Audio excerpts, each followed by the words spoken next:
军委工作组的谭组长来看咱们训练的。这没什么好看的，这太危险了。组长，赶紧下去。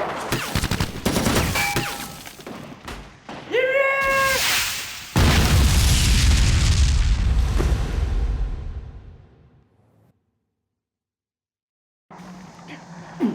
省长，快走！如果遇到恐怖分子，不能犹豫，必须火力压制。养我。走。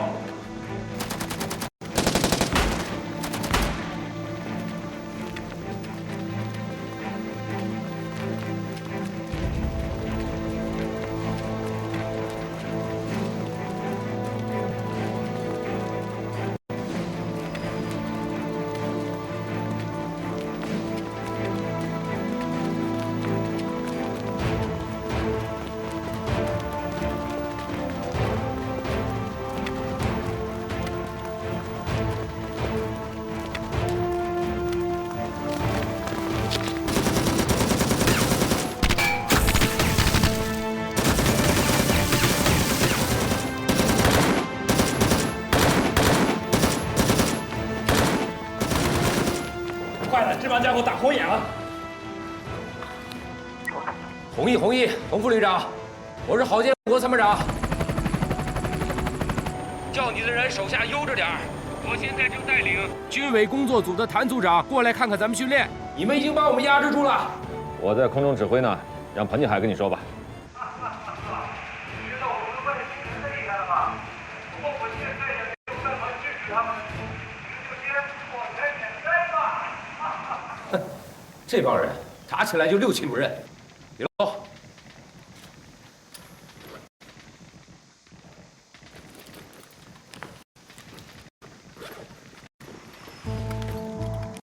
这是做什么？买路。Friends, we are Chinese. Here's money, mobile phone, watch. Please let us go out.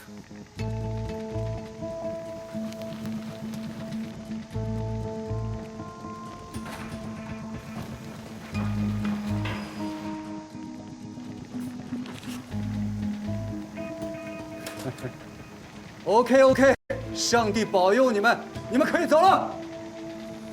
哎，谭组长，好了，可以通行。怎么？这就放行了？通过向导送上小飞疏通关系，也是与对方交流的一种手段。还有这种事情？在战乱地区，有些武装组织不一定都是敌对势力，有时候通过特殊关系是可以达到非武装对抗来解决问题的。谭组长，走吧。首长，给您介绍一下，这位就是我们山豹旅特战大队副大队长彭继海。首长好，上级首长来视察，这钱财就免了吧？不行，按照训练大纲要求来，等结束后我再找你算账。怎么？这也是你们训练科目之一吗？没错，他们算是中立派，是可以买通的。谭组长，咱们走。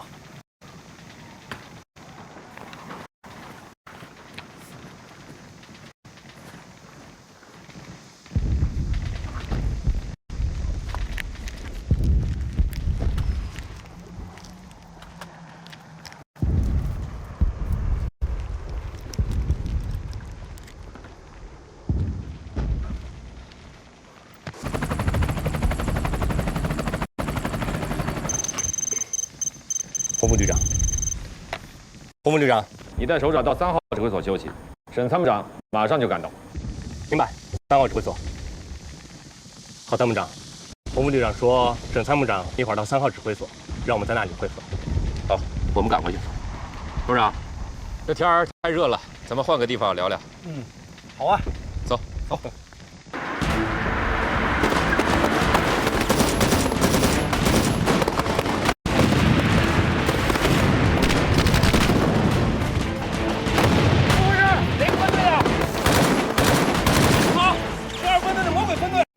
家伙六亲不认，什么过不去了吗？看人啊，我本来从这边上过去的，这边是蒙古分队的势力范围，不是你花钱就能过去的，那怎么办？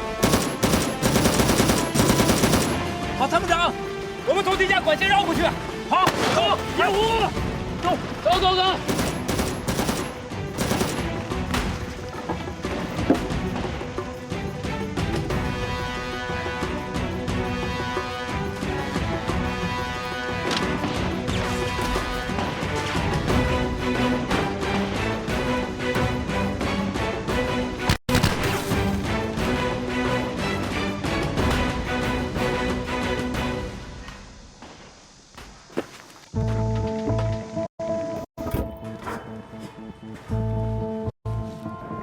这边能不能通到3号指挥所？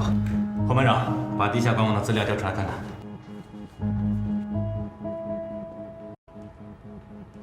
坏了，我们还要穿过6号街区。6号街区怎么了6号街区1个小时之前已经被3分队的蝎子分队控制了，想过去很困难。绕过去不行吗？肯定不行，除非我们出了城才能插过去。看来呀，我们只能硬闯过去了。碰碰运气吧。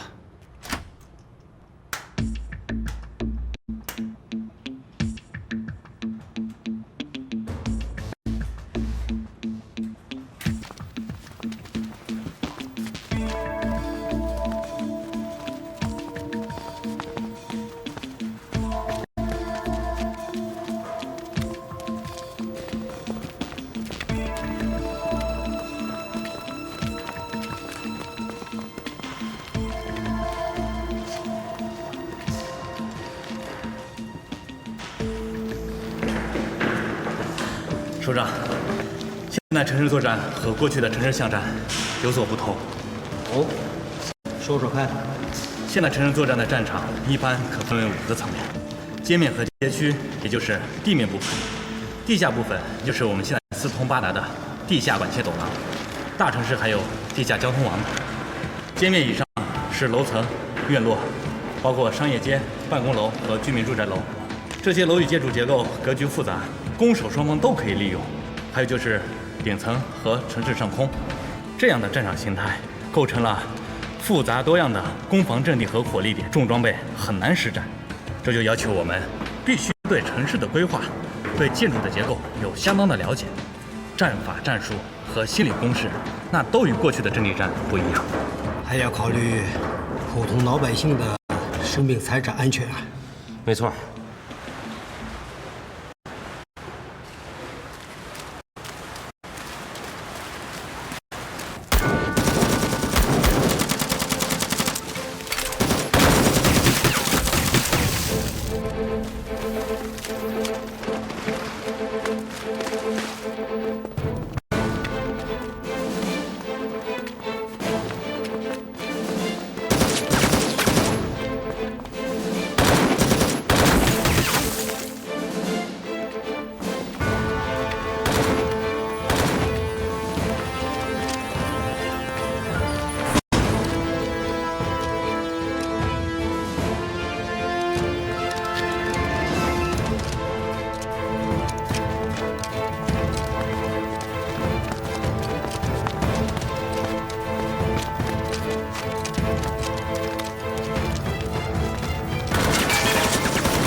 各位参谋长，你们山鹰旅的直升机来得够快的呀！不会吧？侦察黑松林一带怎么到管东坝高地了呢？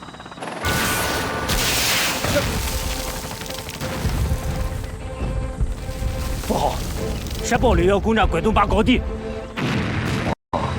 韩鹏敢来攻我的拐洞洼，我奉陪到底。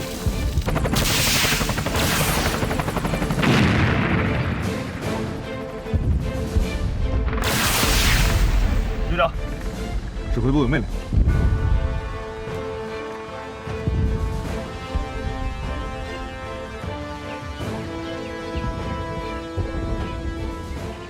王旅长，你相信韩鹏能放人吗？鬼才信！但我觉得咱们还有必要等指挥部下达命令。等什么等？你马上通知你们小侯旅长，20分钟以后开始联合围歼行动。好。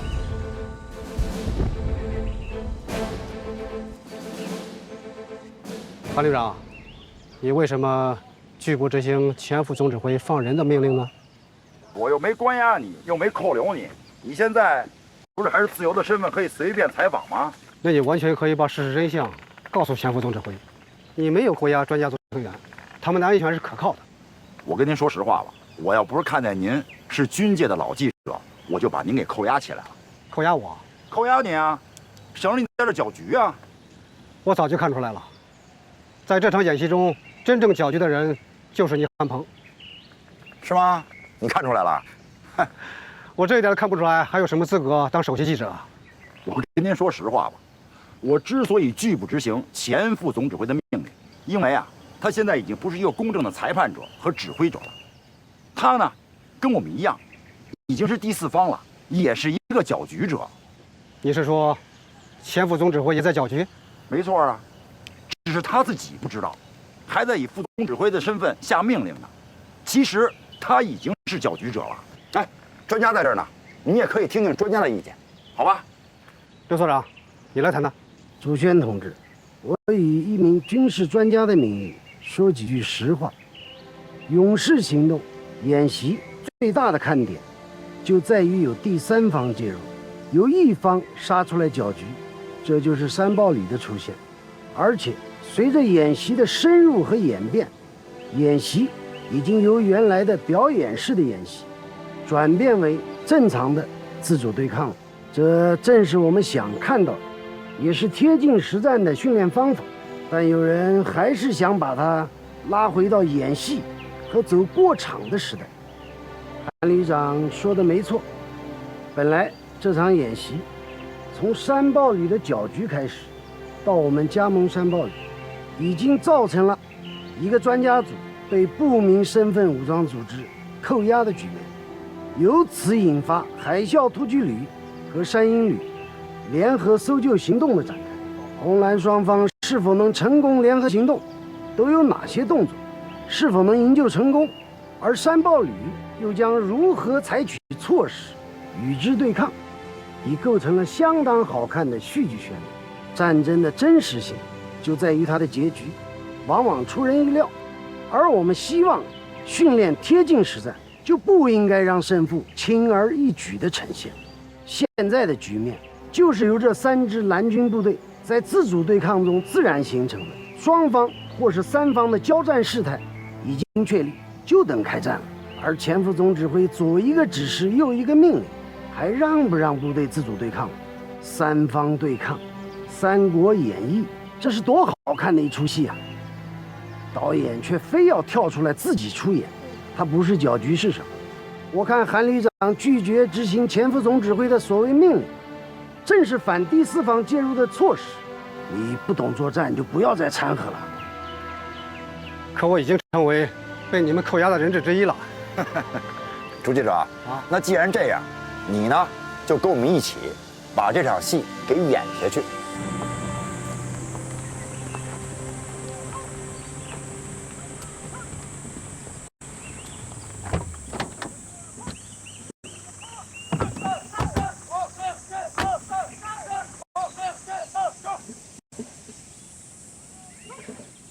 山豹旅这次到五峰山一带，他们的策略很明显，就是要在你我红蓝2方当中挑起事端，挑拨离间。这样怎么鹬蚌相争啊？他好渔翁得利啊！没错，千万不能上了韩鹏他们的当。现在是到了我们联手对抗山豹旅的时候了。夏侯旅长通过卫星侦察，已经发现了山豹旅的秘密营地，卫星定位已经发送过来了，他们的攻击机群啊已经升空，就等着我们地面合围形成包围了。哎，山豹旅指挥所现在在什么位置？来，打开电脑。在5号风区的龙池山谷里，以前我们对这片区域进行过侦查，没有发现任何异常。今天山域旅发现了异常变化，有电台频繁活动，100%是寒风设施的秘密营地。专家组很有可能就扣押在那里。这韩鹏扣押专家组这事儿有点太出格了。前副总指挥让他们放人，他们也不搭理。还好啊，咱们的联合营救方案给批准了，尽快行动，天黑之前把专家和记者救出来。如果真的是在龙池山的话，又憋了什么好想法？说出来吧！派侦察连进入黑森林，沿专家被押走路线从西向东一直追踪下去，再派我们离龙池山最近的装甲2营派出去，查到龙池山，占领龙池山北坡一线，我们走国道；查到龙池山南坡，从西北南3面包围过去。旅长，夏侯旅长的电话。喂，我荣虎，你们准备好了吗？准备好了，马上就出发。我的部队会从西北南3个方向向龙池山一带快速推进，1个小时之后就可以对山豹旅的据点发起合围，来那个水泄不通。但最后的急救行动还得动用你的杀手锏啊！你说的是我的海啸特战队吧？对啊，哎，你可别留一手啊！你的海啸特战队可是你最精锐的部队，营救行动非他莫属。夏侯旅长，这动作有点太大了吧？这杀鸡用牛刀了呀！不，这是展示，也是实战演练。你的海啸特战队多次完成过营救任务，我是知道的。只要他们出动，救出专家组，十拿九稳。行，我马上通知他们准备。不过，你的直升机中队也别闲着了，配合我们行动吧。没问题，我们俩分工。第一阶段，对山豹旅龙池山营地的包围由你指挥。我的1营已经在路上，到达后配属你行动，归你指挥。合围成功后，急救行动由我指挥，由直升机中队搭载海啸特战队发起突击营救。好，就这么定了。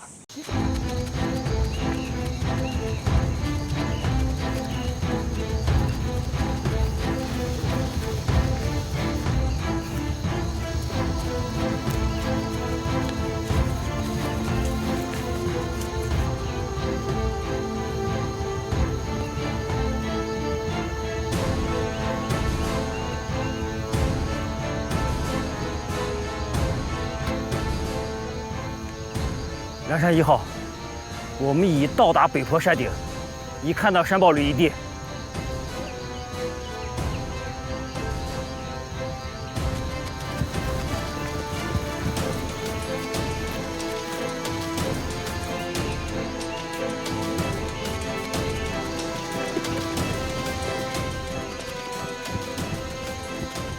注意警戒！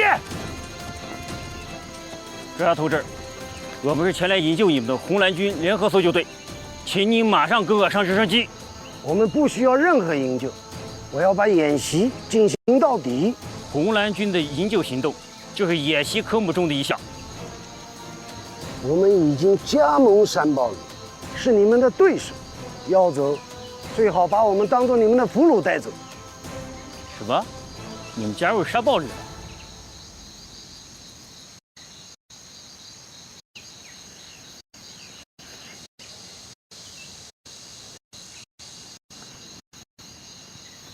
队长，连山豹里的人也都没有。庄家呢？专家都在，一个也不少。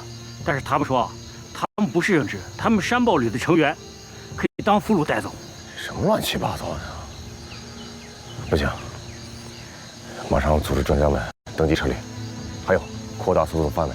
有几名专家不想离开啊？什么意思啊？这几名专家想继续参加演习。说他们从来没有被扣押过，他们是自愿加入山豹旅的。他说这样莫名其妙被营救了，不理解。当俘虏可以名正言顺。这都哪儿跟哪儿啊？这肯定是让韩鹏给洗脑了。行吧，他们愿意当什么当什么，他们愿意当人质给他接走，要是当俘虏给他押走，不管他们是以什么名义，必须离开这里。我们的任务只有一个，把专家接走，10分钟之后查平这个营地。是。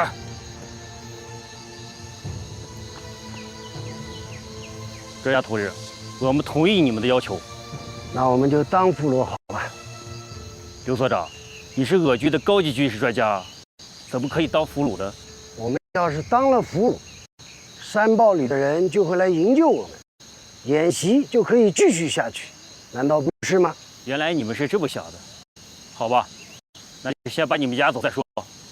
押走，请。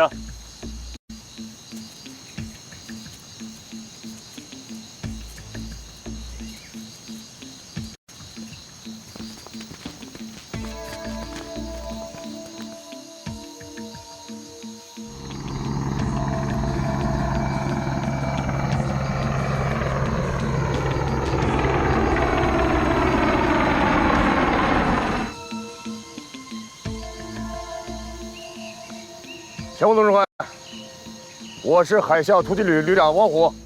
跟您汇报一个情况，我部与山鹰旅联合营救行动已获成功，专家们全部被救出，已乘直升机返航。哎呀，王旅长啊，好，太好了！我祝你们成功。我要向谭组长为你们请功。是。报告旅长。周围的树林、山沟都搜遍了，没有发现山豹旅的队员。我知道了。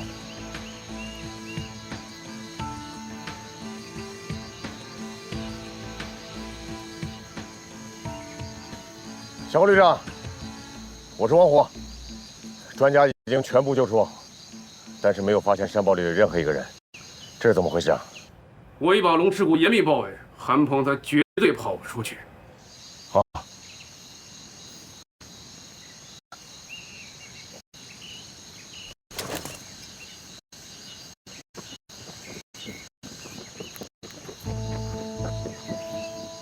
闪开！我找你们领导讲话。好讲方向。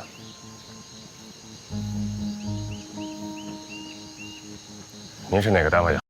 我是军报记者杜轩。怎么，抓不着韩鹏，准备拿我充数啊？我是红方海啸突击旅指挥员。是汪旅长吧？是。为什么？来。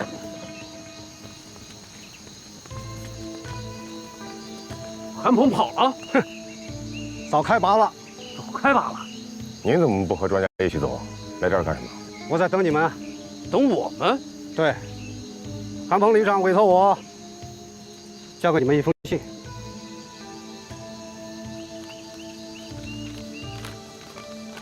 二位旅长，你们好，祝贺你们营救行动成功。此举完成将意味着勇士行动演习胜利结束。为了你们1个多月驻训的辛苦，为了前副总指挥日夜的操劳，也为了我们演习能够取得圆满完成，我想现在这个结果应该是最佳选择。我知道，遗憾的是没能满足你们2位真正的期望值，活捉韩鹏。咱们让韩鹏给爽了。这不是韩鹏要的结果，但是演习毕竟只有一个结果，这是一个违心的结果，一个让我感到耻辱的结果。小旅长，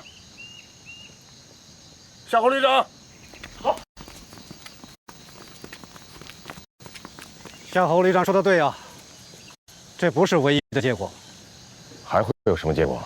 我问过韩鹏，他希望看到什么结果？他说，因为是演习，只有这样一个结果。假如是战争，将不是结果，是灾难。灾难。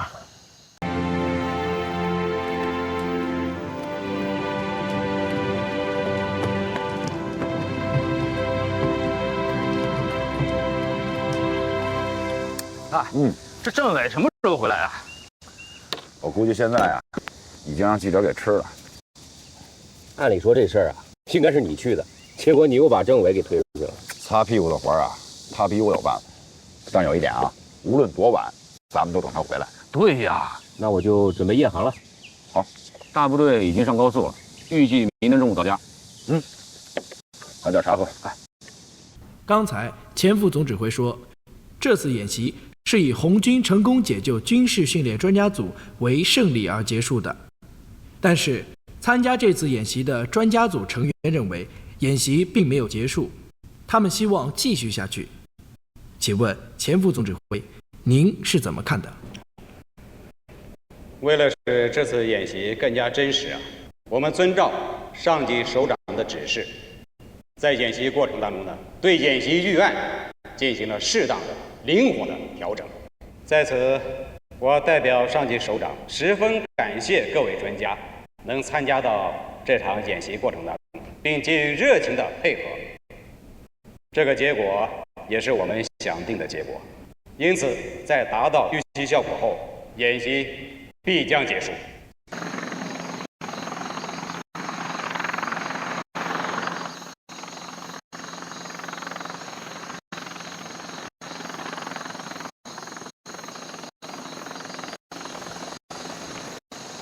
山鹰旅的，不会是夏侯兰来了吧？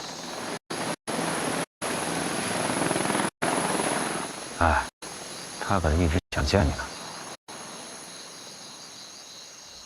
我们知道这次演习很有戏剧性，开始是红蓝军对抗，后来变成了红蓝灰的对抗，因为一支灰色的神秘部队出现，最后又变成了红蓝联合与灰色神秘部队的对抗。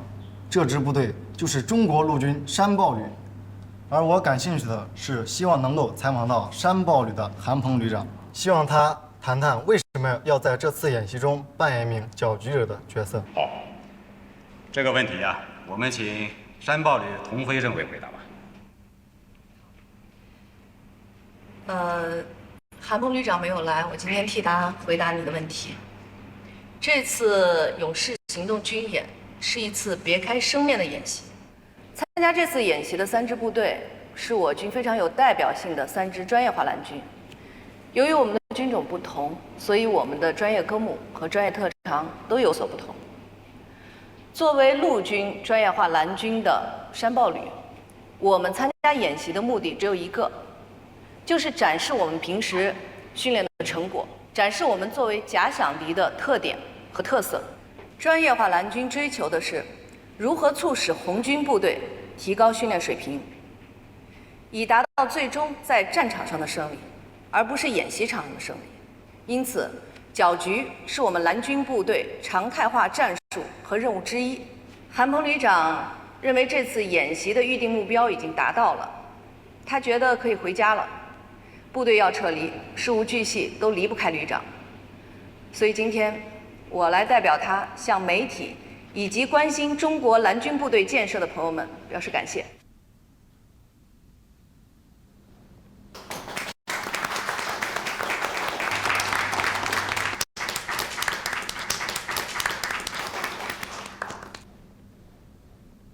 还有什么问题吧？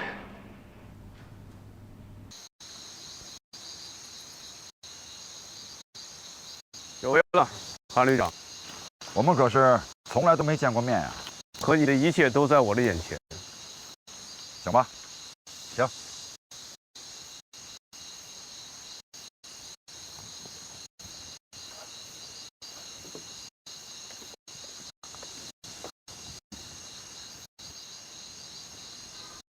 我的部队全都撤走了，只有清茶一杯。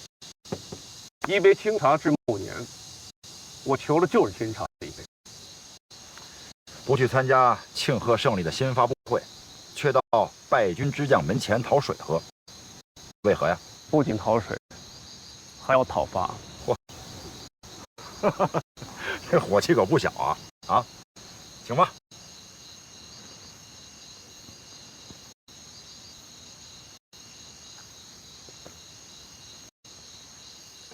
我希望喝下去的是杯肝胆相照，而不是一泡尿。夏侯旅长这是对结局不满意啊！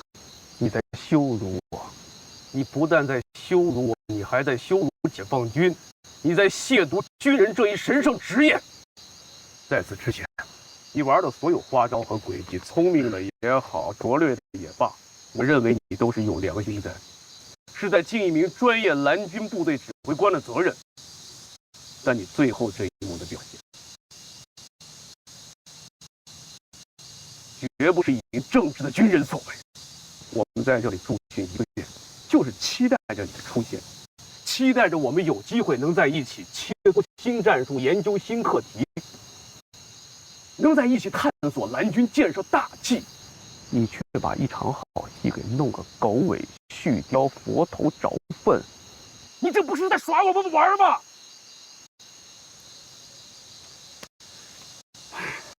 夏侯旅长，你对我的讨伐呢是对的，我本应该敬你酒，但是我没有酒。你希望我们能够肝胆相照，好，我现在就把我们的设想和方案拿给你看。同意？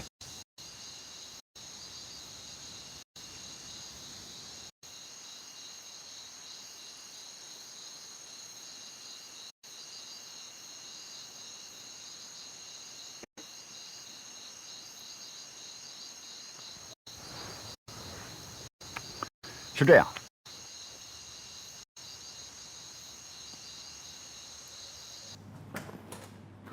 前副总指挥，我是采访这次演习全程最详细的记者。演习虽然出现搅局，但这种搅局非常接近实战，并且得到了参演官兵的接受和积极参与。同时，我所接触到的专家们也十分有兴趣地投入到这场演习中来。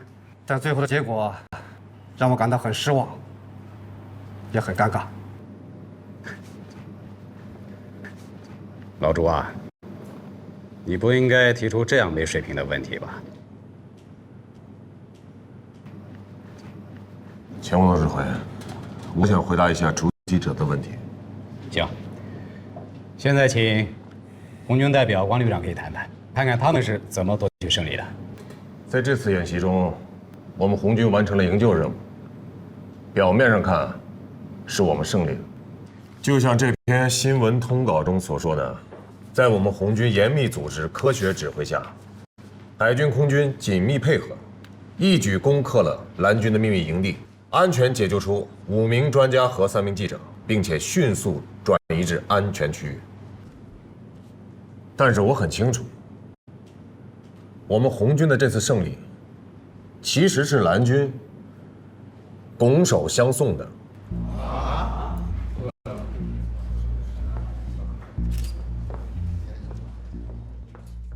为了让演习更加贴近实战，模拟瞬息万变、错综复杂的战场环境，韩鹏与专家组协商，共同演绎一次专家组被劫为人质的突发事件，由此转变为红蓝双方联手解救人质。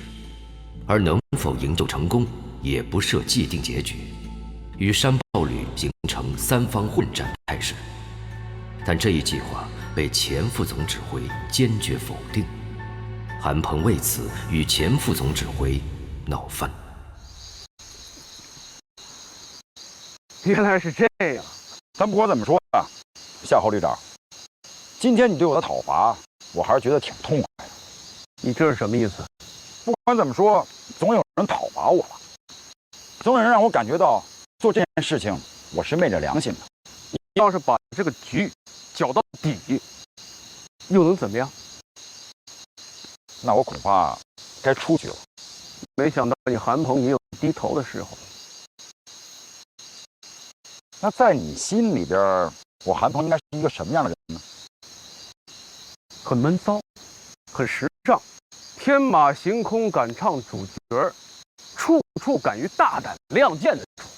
听见了吧？啊，我们的夏侯旅长非常有想象力。我觉得你可能是看电视剧看多了，你是不是认为我韩鹏应该是一个有独特性格、呼风唤雨的人物，而且高举着专业化蓝军的旗帜，呼啦啦地干出一片天地来？从此呢，中国人民解放军专业化蓝军这一兵种就应运而生了。对，就这个意思。而且你完全可以做到，只要你们首先成功了，全军的局面就打开了。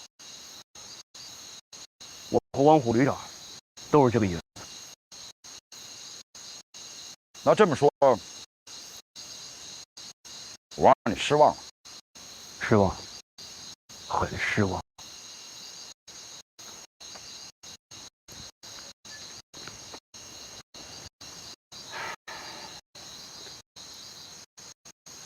这茶有些凉了。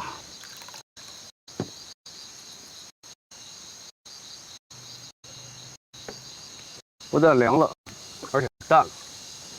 200开一杯。夏侯旅长，你不用把我往沟里带，你我呢，都应该有一个很清醒的认识。我韩鹏何曾不想成为一个人物啊？但是我很清楚，我需要做事情，还要把事情做成。李云龙，他可以无法无天，但是李云龙生活在艺术作品当中，而我呢，生活在部队现有体制当中。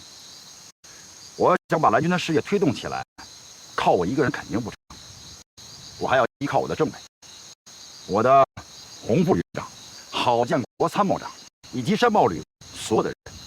那我们面对的呢，是厚重的传统和各种陈旧的理念，所以我们就不能顾头不顾腚的往前冲。我们不仅要探路，还要修路，更要疏通道路。我想为改革去探索，但是我不能拼光了队伍，我更不能壮志未酬身先死。原来你是这样想的。我是这样想的。我真的不想成为什么响当当的风云人物，我倒是想成为一名建筑师。我踏踏实实的用一砖一瓦来奠定蓝军事业的基础。悲壮并不见得能够唤醒一切，但是实实在在的成果能够阻挡倒退的车轮。你说的这个有道理。其实我们战区陆军从司令政委再到沈军参谋长，为我们专业化蓝军建设可以说是呕心沥血，在推进过程当中呢，也算是如履薄冰。我们每进一步都是非常艰难，但是有一点，如果我们这支部队夭折了的话，你们很难从我们跌倒的地方站起来继续前行，很有可能回到我们的原点，再重新开始。而我们的夭折，很有可能摧毁那些探索专业化蓝军人的梦想。因此你就让步了。可以说是让步啊，也可以叫撤退。作战当中，撤退属于防御，但并不代表不再继续前进了。我跟他们说过，我们呢可以做出格的事情，但是不能事事出格。我们劫持专家已经够出格的了，如果为这件事情再跟前副总指挥继续叫板下去的话，万一把我们专业化蓝军的生存空间给叫板没了，那不是得不偿失吗？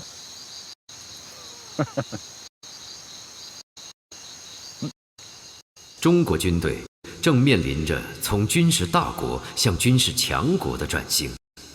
对韩鹏这代军人来说，战争的硝烟让他们可望而不可及，但又不甘心碌碌无为的沉沦。他们既要放飞梦想，又要面对现实；既要有探索的勇气，又要不失智慧和情商。承担起中国蓝军事业起飞的，必将是一副沉重的翅膀。与韩鹏沉重的忧患相比，楚占刚的随遇而安就显得更加轻松游刃，怡然自得了。来了，来了！哎呦，嫂子，首长在家吗？哎呦，丁凯在呢，快进来吧。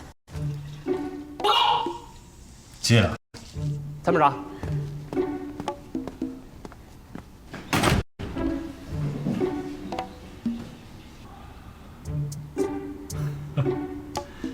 几个月没见，有点旅长的派了。哪里呀？每走一步不都是楚副参谋长的培养吗2毛4什么时候挂上？还有5个月吧。来，喝茶喝茶，吃水果啊。小孩呢？嗨，这不闹腾了一早上，这会儿保姆带着呢，你们慢慢聊啊。啊，你来的正好。我已经接到战区陆军通知，集团军啊，要承担一项重要的军演任务，很有可能任务会落到你们旅啊。太好了，最近旅里训练热情十分高涨，就想着有机会施展一下。从上次败给山豹旅之后，全旅上下都憋着一股劲儿，一定要打个翻身仗。好，这就是909旅的精神嘛。但是，刚才你说败给山豹旅的提法不准确。演习结束到现在，决战2017有过结论吗？连讲评会都没开过，怎么就能说909旅败给山豹旅了呢？丁侃啊，你是一旅之长，你好好想想，文件上有这么一说吗？哦，没有，总结是我们回来自己搞的，战区陆军没有下过文件，但旅里大多数干部战士都认为，不要以自己的主观认识为依据，要有凭据，要有说服力。说法提法要对部队负责，也要对历史负责嘛。楚副参谋长提醒的对，如果战区陆军首长认为这次演习是909旅失败，那我升任集团军副参谋长一职会那么顺利吗？一点不动脑子啊！楚副参谋长，正好这几天旅里宣传科要调整军事馆内容，要重新更换展面，还需要你的一张标准照呢。好，这个没问题，常服的、礼服的都有。啊，你们在更改的时候可以，有关这方面的内容，你看看，可不可以这样来写？部队参加决战2017实兵对抗演习取得丰硕成果。不久，楚占刚旅长晋升集团军副参谋长，主抓全集团军训练工作。你琢磨一下。楚副参谋长太智慧了，前天宣传科的几个人憋了一晚上，这段历史就是不知道怎么措辞合适。徐政委也是举棋不定，还想啊，最后定稿前拿过来让你看看再说。好，我回去就把你这个提法带回去。丁侃啊，别说是我的想法，你回去就说啊，是你的想法。我没这水平啊。你就说在军里遇见我，和我聊起这件事情，在我的启发之下，想到这样一个严谨而又客观的提法，不违背历史，不超越文件，不伤感情，不留有遗憾。4步，太精准了。我问你，如果对手还是韩鹏，你打算怎么打？如果再跟山豹旅对抗，你有什么成熟的打法？打法嘛，只能看下达的是什么任务，是进攻还是防守，是无预案的实兵对抗还是网上推演，没弄清楚任务，现在很难说清用什么打法。但我们对各种情况都做了预案设计，都有针对性的训练。说得好，这就对了。战术战法就是要根据战场的实际情况而定，要的就是有针对性。我的意思是提醒你们，909旅跟山豹旅交过手，互有赢输，但同样的失误不可以重犯2次。我说的对吗？啊，对，对山豹旅情报的收集工作一直都在进行，包括韩鹏的所有信息。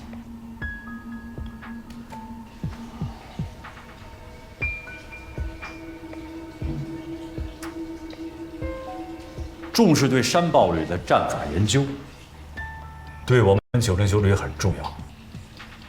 不是我们惧怕谁，而是战区陆军赋予山豹旅的任务就是假想敌。他们模仿外军战法，就是给我们提供对抗的机会。打赢山豹旅是眼下训练目标之一，打败了他就等于打败外军，没什么可犹豫的。但是，在大家都没认识他的时候，吃他脸亏也很正常，但不能有恐暴症啊。说实话，山豹旅不就那么几下子吗？我认为他们已经是黔驴技穷，强弩之末。可我们得到的信息，山豹旅最近训练成果不少啊。红一过以后，他的特种作战能力提高很快，特战队员都要达到3系的作战标准呢。打赢山豹旅不是没有可能。最近啊，山豹旅参加了一次跨战区陆军演习，就被人家海空军组成的一支红军部队打败了吗？这篇报道啊写得很清楚，说明啊，韩鹏不可能是常胜将军。有楚副参谋长给我们一鼓劲，我们的信心就更足了。哪是我给你们鼓劲啊，是你们给我带来信心。如果上级让我推荐参援首选部队，那我推909旅，不就有底气了吗？楚副参谋长，我还是叫你老领导吧，这一家父子老别扭。请老领导放心，打赢山豹旅的信念已经在909旅官兵脑子里扎根落户了。吃饭想着，训练想着，睡觉做的梦都是打赢山豹旅呢。好，回去问徐政委好，让他没事啊多到军里走动走动。军里政治工作部刘主任可能要动了。好，老领导，那我走了。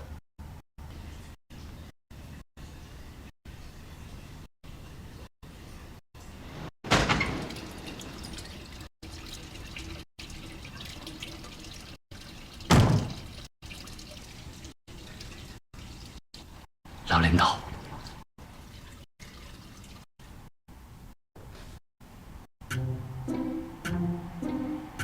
哎，你怎么又回来了？啊，老领导，听说808旅王可征了吗？哈哈，808旅啊，我还以为从人间蒸发了。我这老哥啊，快1年没给我打电话了。东路报上也没有他们任何的消息，正面负面的都没有。真是奇了怪了啊！楚副参谋长，你真没听说啊？怎么，王可征又出事了？没听说呀。你可能到了正师级就不再过问这种事了，可在我们这些副师级干部圈里，可是传得沸沸扬扬了。什么事啊？王可征提正师职的命令下来了，调任微集团军副参谋长，跟你一样，但整整比你晚了5个月。解决了正师，这是好事啊。让他自己给辞退了，继续留任808旅当旅长。这是什么时候的事？都3个多月了。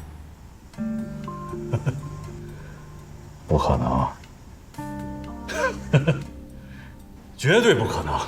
老领导，这就是你的孤陋寡闻了。我这位老哥哥，我太了解他了。如果他提不起来自己找个说辞，我倒是相信。可任命下来推掉了，去干一个超龄的老旅长，世界军事史上恐怕都是第1人。不是八卦，也是段子。别相信啊！楚副参谋长，这是真的。微集团军新的副参谋长都上任了。楚副参谋长，那我走了。啊，走啊，去吧。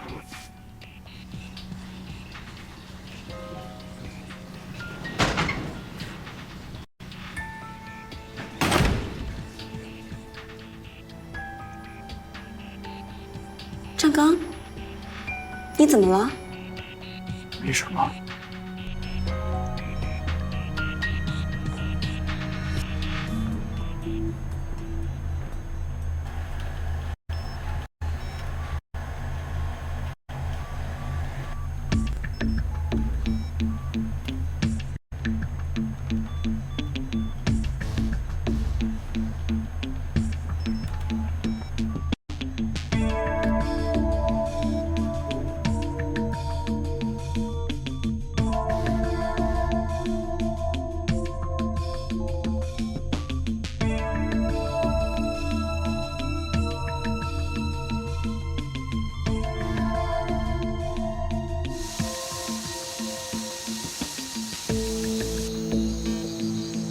这是谁控制？是王局长吗？他这几天啊，天天在练习无人机控制。哎，飞得还真不错啊！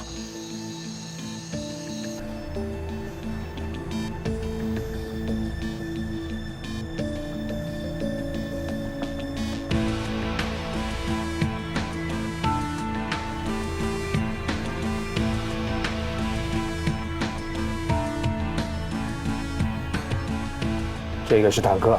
哎，旅长，你搞错了，打到自己人了。不可能。不信你打打看。好吧。哎，怎么没反应啊？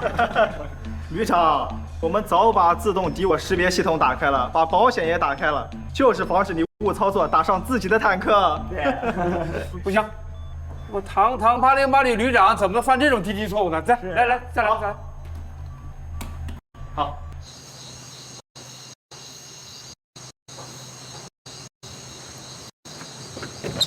政委，大嫂找你呢。到哪儿了？在服务社呢。他没说什么吧？他说旅长也2天2夜没回去了，他把要换的衣服送过来，还问我旅长该退休了吧？怎么还上班呢？我没敢多说，他就问能不能找到你，要跟你聊一聊关于旅长的事情。我想嫂子肯定是听到了些什么，就没敢让他去问别人，所以我赶紧过来了。你赶紧把他带到办公室，我马上就来。是。出什么事儿了？哎呀，事儿倒没什么，恐怕瞒不住了。你是说旅长辞退郑世直的事儿？这么大的事儿，难道旅长没跟嫂子商量过？没有，当初反对他的时候，他说他已经做通了嫂子和孩子的思想工作，家人对他的选择是100%的支持。可是当这个事情一旦落实了，他又说他没跟嫂子和孩子说过，希望和他一起撒谎。一起撒谎？现在知道这件事的只有我们旅党委的几个人，还有几个参谋。我们可是承诺过旅长的，不往外说。可是要跟嫂子撒谎，太难了。我每次路过家属区，我都低着头啊，我就怕碰到大嫂。那你可得告诉我，他是让你怎么撒谎的？要是遇上嫂子，咱们也好口径一致啊。王旅长是这样跟家人说的，说他上次因为打人被受了处分，调正式的命令就收回了，现在到杠了，就等着下退休命令。郑亮，这话我说不出口。旅长这样做，我已经坐不住了，好几夜都没睡觉了。我们没必要再隐瞒下去了。旅长就是我们的一面旗帜，是践行当代军人核心价值观的楷模。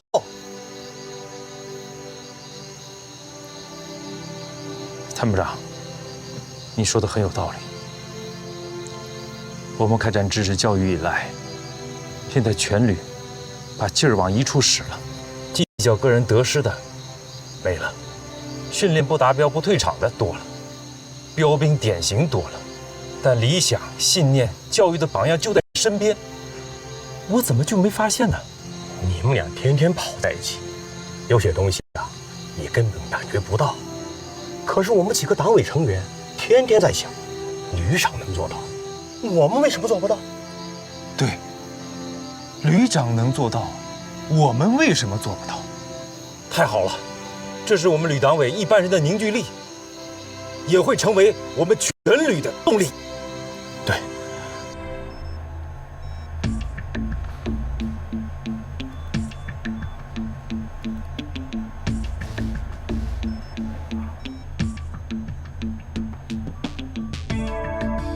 韩长，你跑不了了，就是他。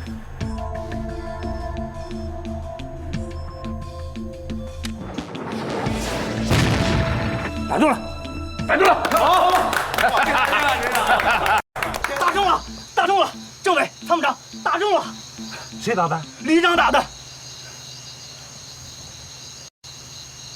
今天我请客啊！哎，旅长，那可不行，这边得我们请你。对，我们请参谋长给您颁发无人机飞行合格证书。哎，好。哎呀，不错不错，确实好。来，天才，再来。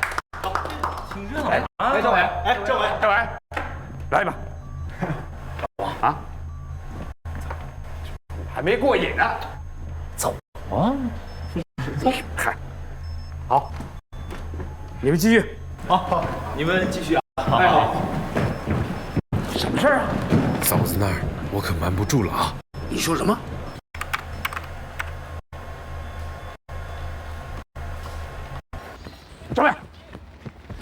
这件事情你瞒不住也得帮我瞒，你别忘了，你答应过我的。不，我承认当初我是答应过你，可是现在形势变了呀。形势没变，你瞒得了初一，你瞒得了15吗？咱们现在已经瞒3个月了，再瞒3个月又有何妨？不到万不得已，我要告诉你。我告诉你，就你这点事儿，整个战区陆军师级干部都知道了，你还能瞒几天？别人知不知道跟我没有关系，只要我老婆不知道就行。这嫂子是个通情达理的人呢，你怕她干什么呀？反正，周伟，这件事情你帮我瞒到底就行了。留给我的时间不多了，等打完这场翻身仗，啥事随他去。刚才嫂子找过我了。你怎么说呢？是不是按照咱们商量好的说的？你嫂子这个人好对付，几句话就支回去了。我实在瞒不下去了。你把我卖了，你把我卖了是吧？卖了。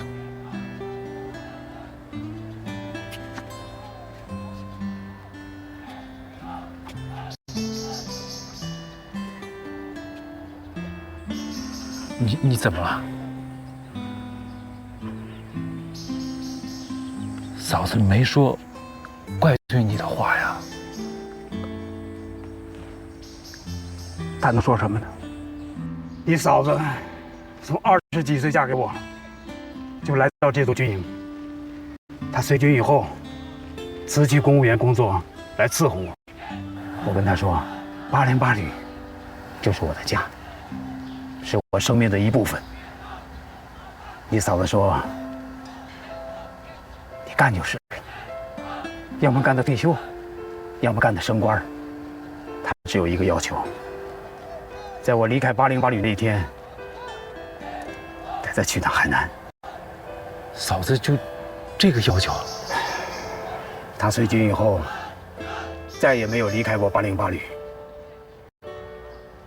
我打了败仗，他在家里哭了1天。听说我要晋升了，他在屋里笑了1天。听说我受了处分，他在家里哑巴了1天。听说我调正式没戏了，他说：“你忽悠我的日子也没有几天了，你就把去海南的日子给我定下来。”他算计着我要退休了，可是我还在工作。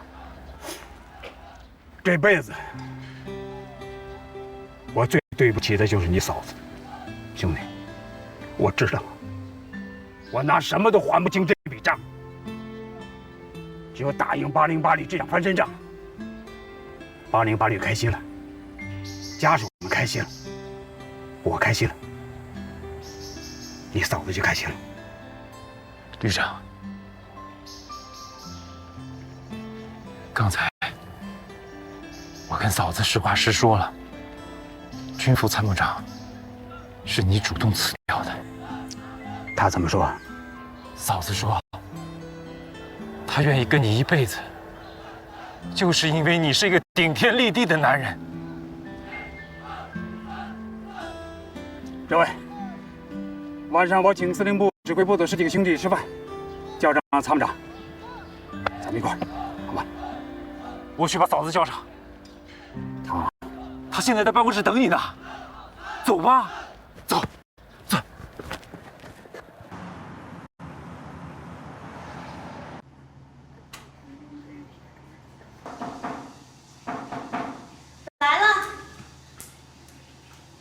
来了，哎呦，小梁子呀，快点来。首长，阿姨，刚收来的海鱼。哎呦，你看这大鱼。小梁子，从哪儿弄的鱼啊？今天909旅后勤科来了2台车，雷里给您捎来的。哦。小梁子吃了吗？家里还有。不了，阿姨，首长，我还有事儿，我就先回去了。好。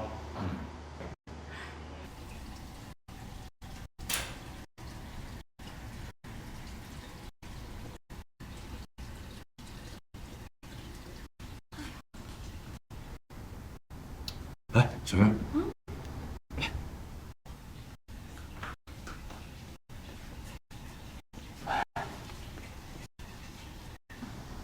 今天丁凯啊，跟我说了件新奇的事儿。开始我还不相信，是发生什么事儿了？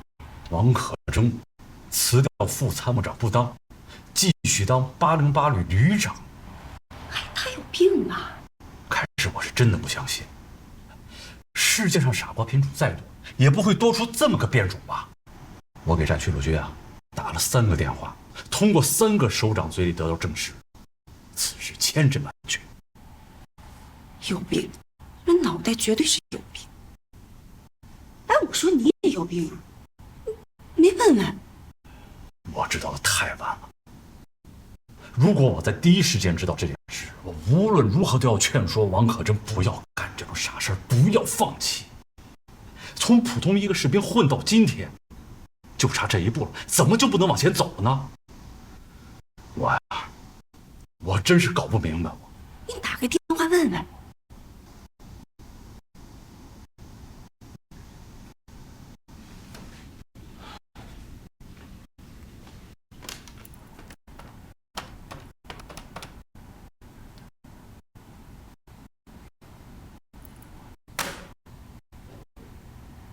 这段时间我给他打过电话，他不是没开机就是没接。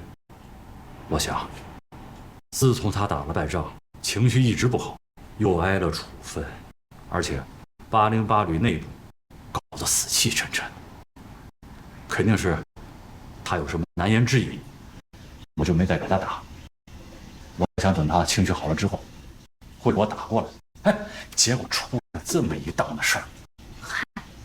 要我说，你把他当朋友，他可未必把你当朋友。哎，王可征那可是跟我无话不说。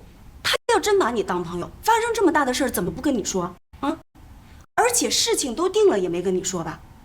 你说这叫什么朋友？要我说，真正的朋友还是你909旅的那帮老部下。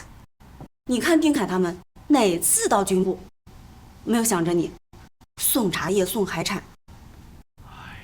我心里有数，可也有事求我来办事的吧，也有事怕我在军里给他们穿小鞋的吧？啊！哎呀，这现在啊，什么心态的人没有啊？哎，对了，站岗，你可不能干缺德事儿啊！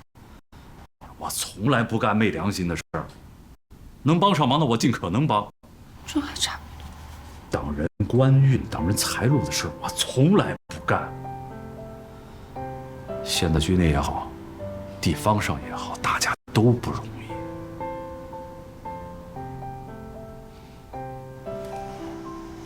你看弘毅现在发展怎么样？弘毅这人吧，口碑倒是不错的。我没挡他吧？要转业我同意，后来又要调走，我没说一个不字。现在是上校副旅长了。他算是如愿以偿。战区陆军特批，山豹旅是副师的架子，但编制齐全，而且还搞了一个编制随编程走的政策，随时组合，模块组合。山豹旅内部几个营、大队、研究所可以根据作战需求，随时组合变化。2个营可以组合成一个加强营。不得不承认啊，他这种灵活机动性对打仗很有用处。哎，我说你这扯半天，怎么又扯韩鹏那儿去了？你不是最烦他吗？马上又要打演习了，秋季大会战，蓝军啊，还是山豹旅。说白了，王可征倒霉就倒霉在山豹旅身上。王可征一家3代军人，爷爷是老红军，父母都是新四军，这个军人家庭出身的旅长，从当兵那一刻起就没离开过808旅，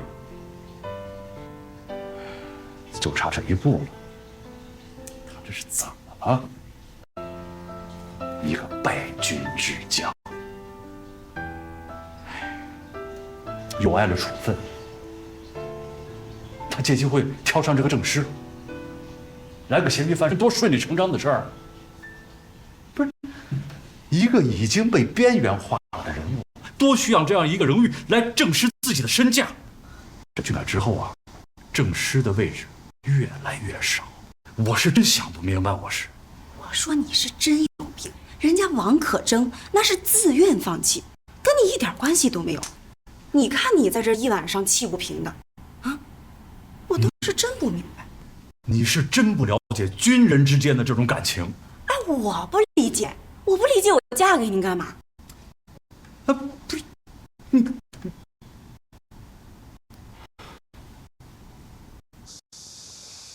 今天我给大家上一堂特殊的大课，内容很简单，通报一件事，提出一个口号。通报一件事，大家都知道一个事实，我们王旅长没能如期晋升集团军副参谋长，而继续留任808旅长，各种猜测都有。我今天就把这件事情的真实情况通报给大家。3个月前，王可争同志处分解除，战区陆军政治工作部首长来到我旅，要正式宣布任命王可争同志为集团军副参谋长。但王可争旅长连续3天向战区陆军党委写出3份请辞报告，要求免除副参谋长任命，另选他人，并请求继续留任808旅旅长职务1年。这是一直没有宣读过的王可争同志军副参谋长的任命书。这是王可争同志写给战区陆军党委的请辞报告。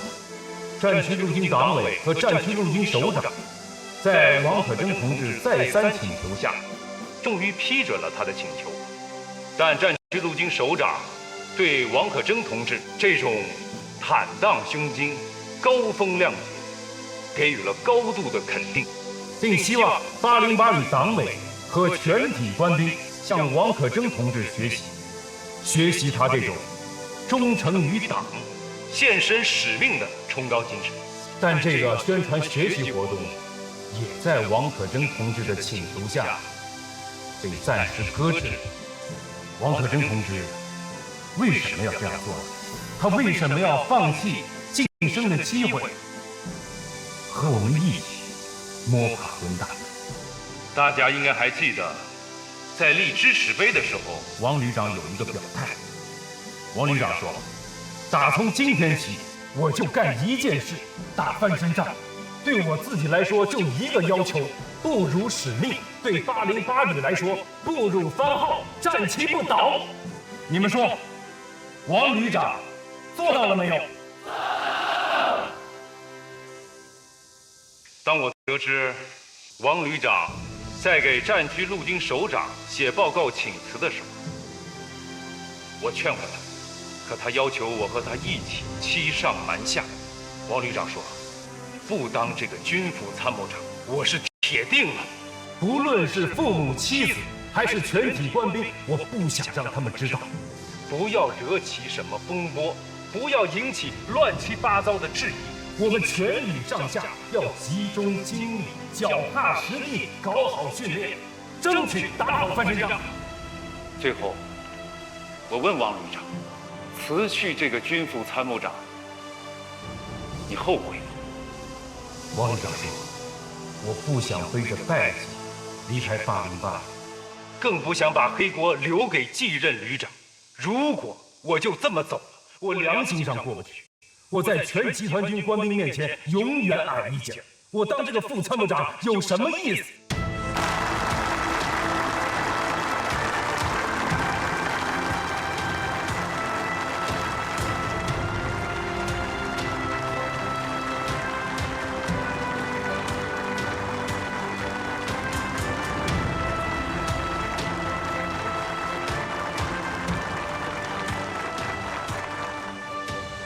我们的王旅长正是践行当代革命军人核心价值观的楷模，我们身边的榜样。